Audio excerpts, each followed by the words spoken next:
अगर in case bamboo कहीं भरा रहता या कोई ज़्यादा हैवी मतलब वो लकड़ा रहता तो उसने जिस हिसाब से मारा है अमान ने उसके सर पे, तो उसकी जान भी जा सकती थी। और जान जाती तो उसका जिम्मेदार कौन होता? अगर वो हॉस्पिटलाइज हो जाता, कोमा में चले जाता, तो उसका जिम्मेदार कौन होता? प्रशासन फिर वो टाइम पे एक्शन लेती। तो आज क्यों नहीं एक्शन ले रही है? कल को इससे बड़ा हादसा हो सकता है हमारे साथ में, तो उसका जवाबदार कौन है?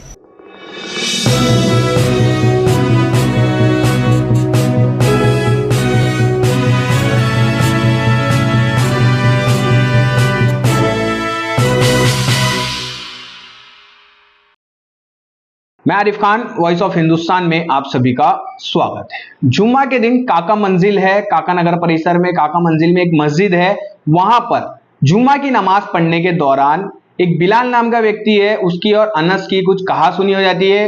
अनस का ऐसा कहना है कि तेरे बाप की जगह है कि मुझे जगह दे नमाज पढ़ने के लिए, ऐसे रह के कहासुनी हो जाती है। कहासुनी होने का नमाज के बाद अनस जो है उसका साथी अमान, ये दोनों मिलकर बिलाल की पिटाई करते हैं। पिटाई करने के बाद वहां के स्थानिक लोग आके कुछ ये झगड़ा सब सुलटा देते, झगड़ा छुड़ा देते। झगड़ा छुड़ाने के बाद उसका जो भाई है शादाब, इनकी दुकान है बरकत डेयरी करके ग्रे स्क्वायर में, स्टेडियम के ठीक सामने। वहां पर ऐसा बताया जा रहा है कि नशेड़ी आते, ये लोग काफी सारे लोगों को लेकर ग्रे स्क्वायर में जाते हैं। बरकत डेयरी उसकी दुकान है, उसके भाई की शादाब की दुकान में घुसकर मारपीट करते, लाठी डंडे से मारपीट करते। उस पूरे मामले को लेकर ये जब पुलिस स्टेशन गए, पुलिस में मामला दर्ज कराने कहा, तो पुलिस वालों ने 118/1 के तहत मतलब बीएनएस के तहत ये मामला दर्ज किया है और आरोपी को गिरफ्तार करेंगे। इसमें 2 आरोपी बनाए गए, एक का नाम अमान है, एक का नाम अनस है, और 2 जन अननोन है, मतलब अननोन है, उनका नाम नहीं पता था, ऐसा कहकर अननोन मामला दर्ज किया है। इस पूरे मामले में जिस तरीके से उन लोग ने बरकत डेयरी में घुसकर मारपीट की, लाठी डंडे से उनकी दुकान तोड़ी गई, वो पूरा मामला सीसीटीवी में कैद हुआ है। किस तरीके से ये युवक, नशेड़ी युवक है, ये घुसकर तोड़फोड़ कर रहे हैं, किस तरीके से मारपीट कर रहे हैं, वो पूरा मामला दिखाएंगे। उसी के साथ साथ दुकान मालिक शादाब से हमारी बातचीत हुई है, क्या कुछ जानकारी दे रहे इस पूरे मामले को लेकर। नमाज पढ़ने का विवाद दुकान तक पहुंच गया, किस तरीके से था, क्या पूरी जानकारी दे रहे, आइए देखते हैं। सर क्या नाम है आपका? मोहम्मद शादाब खान। सर आज आपने हमें आपकी दुकान पे बुलाया है, एक सीसीटीवी फुटेज वायरल हो रहा है, उस बारे में आपको कुछ बातें बतानी थी, क्या बताना चाहोगे? फुटेज देखिए, हमारी दुकान का है, बरकत डेयरी नाम है दुकान का, ग्रेस स्क्वायर में दुकान है, स्टेडियम के सामने। एक्चुअली ये वारदात की वजह ये थी कि जुमा की नमाज का टाइम था। काका मंजिल में मस्जिद है छोटी सी, तो वहाँ जगह का बहुत प्रॉब्लम है नमाज पढ़ने के लिए। अक्सर जुमा को वहाँ भीड़ भाड़ बहुत ज़्यादा हो जाती है। तो मेरा एक छोटा भाई है जिसका नाम है बिलाल नाम है, वो भाई जो है नमाज पढ़ रहा था वहाँ पे, और जगह बहुत कम थी। तो एक अनस नाम का लड़का है, वो बहुत ज़्यादा मतलब वहाँ पे बदमाश है और नशेड़ी है, वो 1 नंबर का नशेड़ी है। उधर हमेशा आके उधर पे हुड़दंग मचाता है। वो एक्चुअली वो मोहल्ले में रहता भी नहीं है, पहले रहता था, अभी नहीं रहता है।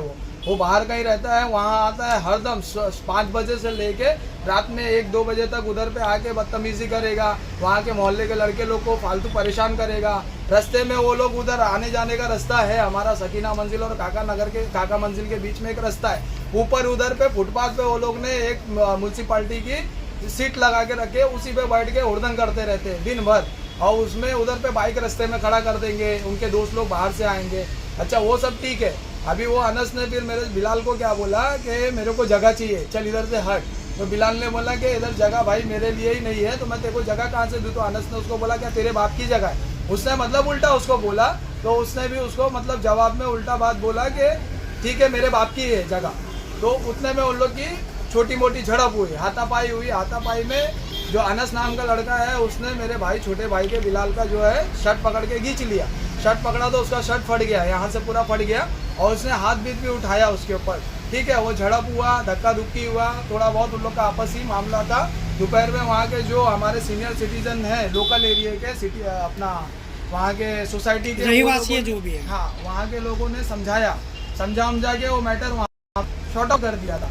फिर 7 बजे की बात है, शाम में 7 बजे घर पे से मम्मी को बिलाल लेके गया, रिक्शे में बैठा के रिटर्न आ रहा था। तो अनस और अमान जो 2 लड़के हैं वहाँ पे, वो अनस ने फिर उसके कंधे में हाथ रखा, अकेले पे आ गया, फिर उसको साइड में ले आके उन लोग ने 8-10 लाफा अकेले में मिलके मार दिए। अब मार दिए, वो अकेला पड़ गया। वहाँ के लोकल का जो दुकान के एक चाचा है हमारे, उनको उसने बताया भी, देखो चाचा आप बोल रहे थे शॉर्ट आउट करने, ये लोग आके फिर हमको मार रहे हैं। लोकल में एक यो चाइनीज़ वाला है, वो चाइनीज़ वाला भी देखा कि उसने 7 बजे उन लोग को मारे। ठीक है। फिर यहाँ से उसने अब्बा को फ़ोन किया, हमारे अब्बा वहाँ यहाँ से अकेले गए दुकान से उधर, उन लोग से बात कर रहे थे। अब वो कम से कम 20-25 लड़के थे जो छोटे बड़े सब मिला जुला के थे, बालिग नाबालिग सब थे। अब वो फिर अब्बा के ऊपर हावी होने लगे उनको, फिर मतलब धक्का मुक्की करने लगे। और उसी दौरान इनका जो पर्सनल मोबाइल था, मोबाइल भी चोरी हो गया। अब उसमें किसने चोरी किया वो अभी हमको नहीं मालूम है। मोबाइल तुरंत स्विच ऑफ हो गया, बंद हो गया। अच्छा ठीक है, हम लोग को जब अब्बा फ़ोन किया, हम लोग नीचे दूसरे मोबाइल से फ़ोन किए कि नीचे आ जाओ, ऐसी बात है, सब मतलब धक्का मुक्की कर रहे हैं। हम लोग गए, वो लड़के लोग को हम लोग भी समझाए और बहुत कुछ हुआ। वो लोग हमारे भी ऊपर आने लगे कि तुम लोग का बहुत ये है, ऐसा वैसा, और टोटल नशेड़ी लड़के लोग हैं। ठीक है, तो हम लोग ने वहाँ पे भी मैटर शॉर्ट आउट कर दिए। 8 बजे ख़त्म हो गया। फिर मैं और हमारे वालिद साहब और बिलाल और अब्दुल रज़ाक, मेरा भाई जो सगा भाई है, ये सभी आपके भाई हैं? हाँ, हम लोग गए उधर चौकी में एक सेफ साइड के लिए एनसी लिखाने के लिए कि ये लोग प्लानिंग में है, आने वाले 1-2 दिन में हमारे को ये लोग मतलब हानि पहुंचा सकते हैं, नुकसान पहुंचा सकते हैं। एक सेफर साइड के लिए हम लोग गए मुमरा, जो मेन चौकी है वहाँ पे कंप्लेंट लिखाने के लिए, एक छोटी सी एनसी कराने के लिए। वो एनसी का पेपर भी हमारे पास है। वो पेपर हमने वहाँ से लिखा ही रहते बैठ के। हम वहाँ पे 8 बजे गए, 10:30 बजे हमारी कार्रवाई ली गई।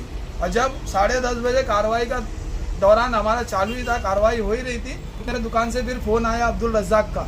वो बोला कि भाई इधर दुकान पे कम से कम 30-35 लड़के लोग आए हैं और इनके हाथ में सब डंडा है, स्टैम्प है और बहुत सारी चीज़ें थी। वो जो हमने तो देखा नहीं, हम इधर थे नहीं, मगर सीसीटीवी फुटेज में सारी चीज़ें दिख रही है कि उन लोगों ने क्या लाया, क्या चीज़ से इधर आया और कैसा उन लोगों ने मारपीट किया। और जो मारपीट किया, अमान नाम का लड़का था, उसने मारा, जो लकड़े से मेरे छोटे भाई मशाक को मारा, सर पे मारा उसने। कम से कम 2 से 3 बम्बू उसने ऐसा स्टेड मारा है कि उससे उसकी अगर वो बम्बू सही से लग जाता भेजे पे तो उसकी जान भी जा सकती थी। बट अल्लाह का करम था कि उसकी जान नहीं गई। हाँ, उसको वक्ती तौर पे चक्कर वगैरह आ गई, वो यहाँ गिर गया दुकान में, बहुत उसको हानि हुई। जब उसको इतना नुकसान हुआ तब वो देख के वो जितने लड़के आए थे वो सब नुकसान करके उन लोग को मार पीट के अब्दुल रज़ाक को भी मारे, उसके हाथ पे स्वेलिंग आ गई, सर में मारे, पैर में मारे। फिर ये सब जब मशाक को ज़्यादा मार लग गई सर में, तो वो जब ज़मीन में गिर गया तब वो लोग यहाँ से डर के मारे भाग गए। मगर उसके बाद भी धमकियों का सिलसिला चलते रहा हमारे साथ कि तुम अगर ऐसा करोगे, केस करोगे तो हम तुमको देख लेंगे, ऐसा करेंगे, वैसा करेंगे। ठीक है, तो बोलने का मतलब हमारा ये है कि हम भाई इज्जतदार घर के खानदान के हैं, खाने कमाने, रोज के खाने कमाने वाले।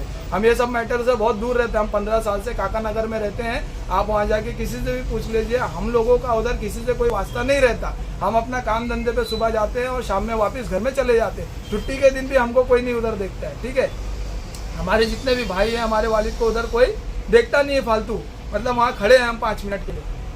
बोलने का मतलब ये है कि आने वाले वक्त में वहाँ जो फालतूगिरी हो रही है लोकल मोहल्ले में, लोकल लोगों के साथ में, तो ये इस पर पुलिस की, हमसे प्रशासन की एक उम्मीद है कि हम प्रशासन से उम्मीद करते हैं कि वहाँ पे जल्द से जल्द कार्रवाई हो और एक स्ट्रिक्ट एक्शन लिया जाए उन लोगों के खिलाफ। कि मतलब ये आने वाले वक्त में हमारे साथ जो आज घटना घटी है वो दूसरों के साथ ना घटे। अभी जिस तरह की FIR ली गई है मुमरा पुलिस स्टेशन में, कौन कौन सी धाराएं लगाई गई हैं और जो धारा लगाई गई है क्या उस धारा से आप सहमत हैं?